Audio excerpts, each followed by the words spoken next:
ब्रिजेंद्र सिंह सांसद रहे, उस इलाके से हरियाणा भर में एक माहौल बनाने का काम कर रहे हैं पिता पुत्र। और इस माहौल को और ज्यादा गति तब मिली जब ब्रिजेंद्र सिंह को कांग्रेस के शीर्ष नेतृत्व ने फॉरेन अफेयर्स डिपार्टमेंट यानी विदेशी मामलों का जो डिपार्टमेंट है कांग्रेस का, उसका राष्ट्रीय उपाध्यक्ष बनाया गया। पूरे भारत का एक नई ऊर्जा उनको मिली।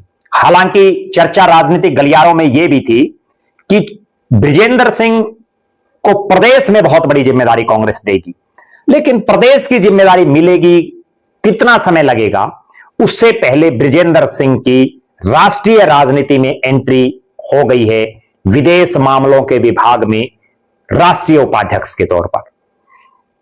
हालांकि इस नियुक्ति से पहले पिता पुत्र दोनों ने हरियाणा के हिसार में एक मीटिंग बुलाई और जिसमें ऐलान किया चौधरी वीरेंद्र सिंह ने और ब्रिजेंद्र सिंह ने कि हरियाणा के 15 विधानसभा क्षेत्रों को उन्होंने पहले चुना है और इन 15 विधानसभा क्षेत्रों में वो कांग्रेस पार्टी की मजबूती के लिए काम करेंगे, जिसमें उन्होंने हिसार के एरिया को, कैथल के एरिया को, जींद के एरिया को और फतेहाबाद के इलाके को, भिवानी के इलाके को चुनने का काम किया।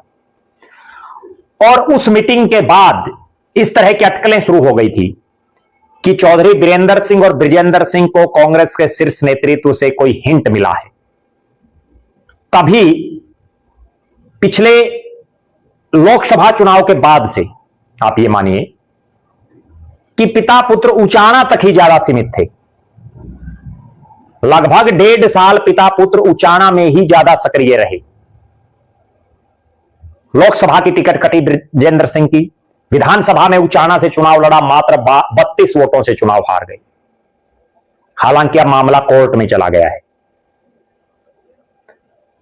अब ब्रिजेंद्र सिंह ने जब हरियाणा में कांग्रेस कई गुटों में बटी है, उस हालात में कांग्रेस जन अभियान एक कार्यक्रम शुरू किया और उसके तहत रविवार को यानी 24 अगस्त को हिसार के हांसी में एक कार्यक्रम का आयोजन किया, जिसमें खुद चौधरी वीरेंद्र सिंह पहुंचे, खुद ब्रिजेंद्र सिंह पहुंचे और ऐलान किया हरियाणा की जनता को कांग्रेस से जोड़ने का। कांग्रेस जन अभियान अलग अलग विधानसभा क्षेत्रों में चलाने का। और इस कार्यक्रम में बड़ी गौर करने वाली बात यह भी है कि कुमारी शैलजा के समर्थक पहुंचे। इस कार्यक्रम में कभी चौधरी भूपेंद्र सिंह हुड्डा को अपना नेता मानने वाले कांग्रेसी भी यहां पहुंचे।